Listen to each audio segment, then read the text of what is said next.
Hi hello welcome to Kiran TV news. నేను మీ హరీష్.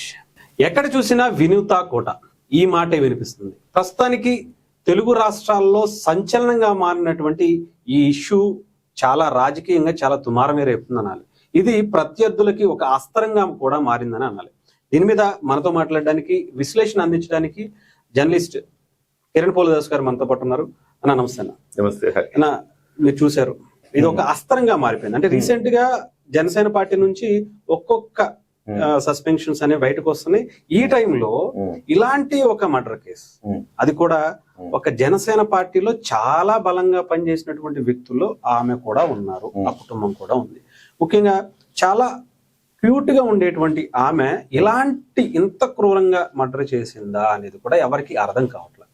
అంటే ఇది వ్యక్తిగతంగా చేశారా, దేని గురించి చేశారా అనేది పక్కన పెడితే, ఇది మొత్తం అంతా కూడా పార్టీ మీదకు ఆపాదించడం అనేది చాలా బలంగా వైఎస్ఆర్సీపీ చాలా భారీ ఎత్తున చేస్తుంది. సోషల్ మీడియా అంతటా కూడా నిజంగా జనసేనని దుమ్మెత్తిపోయటానికి చాలా ప్రయత్నిస్తుంది. ఏంటంటారు? దయ్యాలు వేదాలు వల్లించటం, నానుడి వింటావు కదా నువ్వు, దయ్యాలు వేదాలు వల్లించినట్టుగా ఉంది అన్నది. ఎందుకంటే హరీష్, ఎవరైనా ఒక నీతి బోధ చేశారంటే వాళ్ళు నీతిమంతులై ఉండాలి. ఎవరైనా ఒక మంచి సూచన లేదా ఒక మంచి చెప్పడానికి ప్రయత్నం వాళ్ళు మంచోళ్ళై ఉండాలి. అంతేనా కాదా? దయ్యాలు వేదాలు వల్లిస్తాయా? ఆ హక్కు ఉందా, అర్హత ఉందా వాళ్ళకి? ఇవాళ సోషల్ మీడియాలో మీరు అన్నది వాస్తవం. సోషల్ మీడియాలో వినూత కోట ఒక హత్య కేసులు ఇరుక్కోవడంతో ఆమెను సస్పెండ్ చేశారు. అయితే జనసేన పార్టీలో ఇలాంటి వాళ్ళు ఉన్నారా, ఇలాంటి వాళ్ళు ఉన్నారా, ఇలాంటి వాళ్ళు ఉన్నారు, ఓ తెగ ఊదర కొడుతున్నారు. మరి వైసీపీలో అంత శుద్ధ పూసలు ఉన్నారా? వైసీపీలో ఎలా ఉన్నారు, ఎవరున్నారు? ఒక అనంతబాబు చంపేసి డోర్ డెలివరీ చేస్తే మరి అనంతబాబు మీద ఏం చర్య తీసుకున్నారు? అంటే కోర్టులు వాళ్ళు తీసుకోవటం అది వేరు, టెక్నికల్ గా వేరు. కానీ వైఎస్ఆర్సీపీ ఏం చర్య తీసుకుంది? ఇక్కడ మనం మాట్లాడుకోవాల్సింది పార్టీ నుంచి ఏం చర్య తీసుకున్నారు. చర్య తీసుకోవాలా? బాగా విపరీతంగా ప్రెషర్ వస్తే ప్రెషర్ మీద అప్పుడు సస్పెన్షన్ తీసుకున్నారు. అయినా కానీ సస్పెండ్ అయిన తర్వాత కూడా మీరు జూన్ 4న రిజల్ట్ వచ్చిన తర్వాత అసెంబ్లీ స్టార్ట్ అవుతున్నప్పుడు మీరు చూడండి, జగన్మోహన్ రెడ్డి గారు వెనకే ఉన్నాడు. ఆ విజువల్స్ అన్ని కూడా ఆశ్చర్యపోయాయి. ఎలక్షన్స్ మీటింగ్ లో కూడా ఆయన అక్కడ కనిపించారు, అమలాపురం ఆ ఏరియాలో. ఏం చరిత్ర మీదేం చరిత్ర? జగన్మోహన్ రెడ్డి గారు నాన్నగారు ఒక డబుల్ మర్డర్ చేసిన వాళ్ళని, జగన్మోహన్ రెడ్డి గారు నాన్నగారు వైఎస్ రాజశేఖర రెడ్డి గారు ఒక డబుల్ మర్డర్ చేసిన వ్యక్తిని ఎన్నికల ముందు 2004 ఎన్నికలకు ముందు వెళ్ళి పరామర్శించొచ్చాడు. మీరా మాట్లాడేది? ఆ తర్వాత పిన్నెల్లి రామకృష్ణారెడ్డి సోదరుడు హత్య కేసులు ఎదుర్కొన్నారు. ఏం చర్య తీసుకున్నారు మీరు ఆ కుటుంబం మీద? సరే అవి వదలండి. సొంతంగా మీ చిన్నాన్నని చంపాడని ఆరోపణలు ఉన్నాయి కదా అవినాష్ రెడ్డి, మీరు చర్య తీసుకున్నారా? అరే కనీసం మీకోసం కాదయ్యా, పబ్లిక్ కోసం అన్న కనీసం కంటి తుడుపు చర్యన్న తీసుకున్నారా? తీసుకోకపోగా చట్టం తన పని తాను చేస్తున్నప్పుడు ఆ పనిని కూడా చేయకుండా అడ్డుకున్నారు కదా. సొంత చెల్లెళ్ళ బయటకు వచ్చి చెబుతున్నా కూడా ఇవి కాదు, ఇంకా అనేకం కేసుల్లో మీ వాళ్ళంతా కూడా అవినీతి పరులు, కుంభకోణాల్లో పాల్గొన్నారు. ఇలాంటి వాళ్ళు చాలా మంది ఉన్నారు. ఎవరి మీద చర్య తీసుకున్నారు? ఎవరి మీద చర్య తీసుకోవాలా? కానీ జనసేన పార్టీ సంఘటన తెలిసి తెలియక ముందే వెంటనే సస్పెన్షన్ వేటు వేసింది. గీత దాటితే సస్పెన్షన్. జానీ ఎంత ముఖ్యుడు పవన్ కళ్యాణ్కి. పవన్ కళ్యాణ్ గారంటే అతను చెవి కోసుకుంటాడు. ఆయన కోసం రాజకీయాల్లో తిరిగాడు, ప్రచారం చేశాడు. మెగా ఫ్యామిలీకి చాలా దగ్గర. ఎస్పెషల్లీ రామ్ చరణ్ కంటే రామ్ చరణ్ ని దేవుళ్లా చూస్తాడు అతను. అలాంటి జానీ మాస్టర్ మీద ఆరోపణలు రాగానే నిర్దాక్షిణ్యంగా సస్పెన్షన్ వేటు వేశారు. కిరణ్ రాయల్ రోజాని లెఫ్ట్ అండ్ రైట్ ఆడుకున్నాడు. నిజం చెప్పాలంటే కిరణ్ రాయల్ వ్యవహారంలో వైఎస్ఆర్సీపీ అయితే ఆ చర్య తీసుకునేది కాదు. ఎందుకంటే కిరణ్ రాయలు ఇది రాజకీయ పరమైన ఆరోపణ, రాజకీయంగా ఆ అమ్మాయిని ఉసిగొలిపి ఇతని మీద ట్రాప్ చేశారు. ఆమె బయటకు వచ్చి చెప్పింది. అలాంటప్పుడు అయినా కానీ సస్పెండ్ చేశారు. సో మీరు ఏ సంఘటన తీసుకోండి, వెంటనే సస్పెన్షన్ చేశారు. కోడి పందాల్లో ఎవరో ఒక జెండా పెట్టాడని అతన్ని సస్పెండ్ చేశారు. ఇలా ఎక్కడ పార్టీ ప్రతిష్టకు భంగం కలిగే కార్యక్రమం ఉన్నా, సిద్ధాంతాలకు వ్యతిరేకంగా ఉన్నా, చివరికి తెలుగుదేశం పార్టీ మీద విమర్శ చేసినా కూడా చర్య తీసుకున్నారు. అంటే గీత దాటి చర్య తీసుకున్నారు. అలాంటి జనసేన పార్టీ గురించి ఇవాళ మళ్ళీ వైఎస్ఆర్సీపీ మాట్లాడటం అంటే విడ్డూరం కాదా హరీష్? ఇంకొకటి చెప్తా, ఇవన్నీ కూడా వ్యక్తిగతమైన అంశాలు. వెనుతకోట మర్డర్ చేసిందనుకో, మర్డర్ కేసులో వాళ్ళ భార్యాభర్తలు ఉన్నారు, ఏ పరిస్థితుల్లో చేసిందో, సో అతను ఏం చేశాడు, ఏ వీడియోలు అతను తీశాడు, ఏ రకమైన బ్లాక్మెయిల్ చేశాడు, ఇవన్నీ మనకు తెలియదు కదా. మనం అనుకుంటున్నాం ఇంత క్రూర ఎంత ఉన్నా కానీ మనిషిని చంపడం ఏంటి అనేది మన పాయింట్, మనం మాట్లాడుకుంటున్నాం కదా. సో ఇది వ్యక్తిగతం, ఇది కేవలం వ్యక్తిగతం. ఆ అబ్బాయి కిరణ్ రాయల్ది వ్యక్తిగతం, ఈ అమ్మాయిది వ్యక్తిగతం, అలాగే జానీ మాస్టర్ వ్యక్తిగతం, అలాగే అనంతబాబుది వ్యక్తిగతమే, నేను కాదన్ను. సో నేనేమంటున్నానంటే ఈ వ్యక్తులు, రకరకాల వ్యక్తులు పార్టీల్లో ఉంటారు, కానీ పార్టీ ఏం చేసింది అనేది ఇక్కడ పాయింట్. నువ్వు వారిని ఇప్పుడు సపోజ్ ఒక రౌడీ షీటర్ ఉన్నాడు, నువ్వు పార్టీలోకి తీసుకున్నావు, అది తప్పు. గూండాగిరి చేసేవాడు నువ్వు పార్టీలోకి తీసుకున్నావు, తప్పే కదా. జానీ మాస్టర్కి అంతకుముందు నేర చరిత్ర ఉందా? లేదు. వినుతకోటకి అంతకుముందు నేర చరిత్ర ఉందా? లేదు.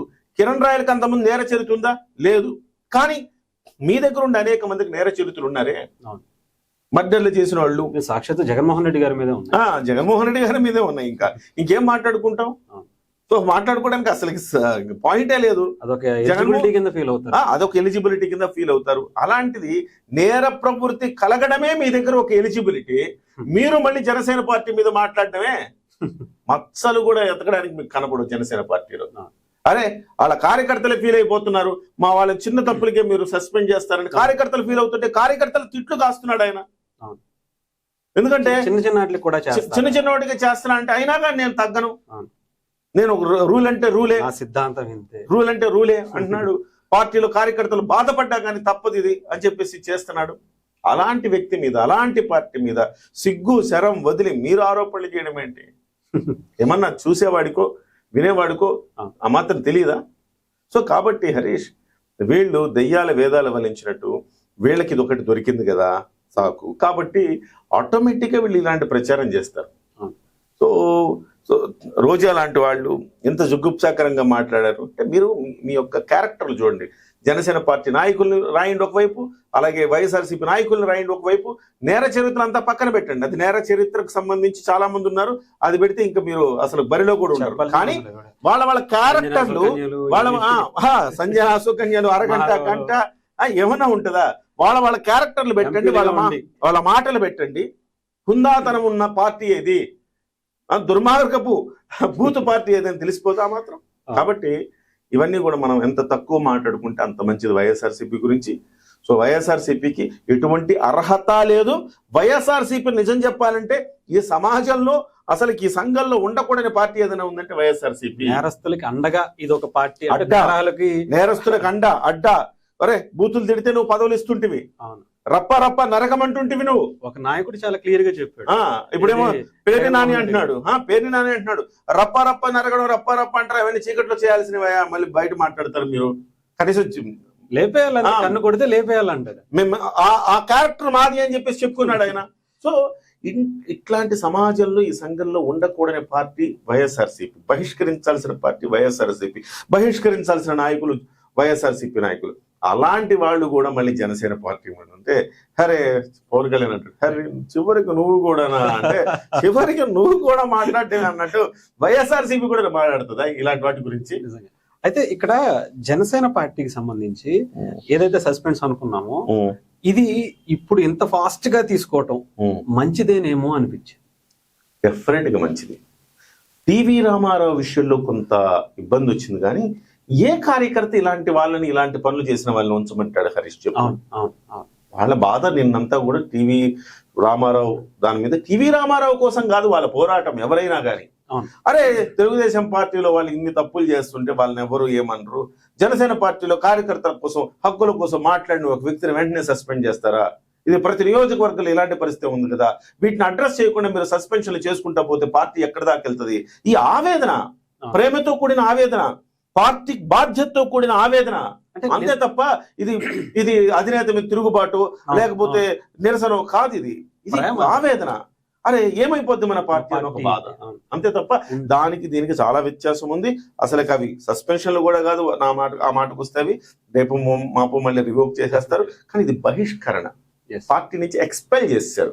ఇక ఆవిడకి పార్టీలో ద్వారాలు ఉండవు, మూసుకుపోయినాయి. వీళ్ళందరినీ ఏంటి విచారణ అయ్యేంత వరకు, లేకపోతే ఈవెన్ జానీ మాస్టర్ మీద కూడా చూడండి, దీని మీద తుది తీర్పు వచ్చేంత వరకు మీరు పార్టీకి దూరంగా ఉండండి. బయట ఇప్పుడు కూడా ఇప్పుడు టీవీ రామారావు పిఓసి పదవిని తీసేశారు ఆయనకి.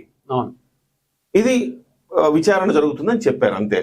కాబట్టి నేనేమంటానంటే ఇలాంటిది ఇమ్మీడియట్ గా తీసుకునే దమ్ము ధైర్యం ఎవరికి ఉందంటే జనసేన పార్టీకే ఉంది, వేరే ఏ పార్టీకి లేదు.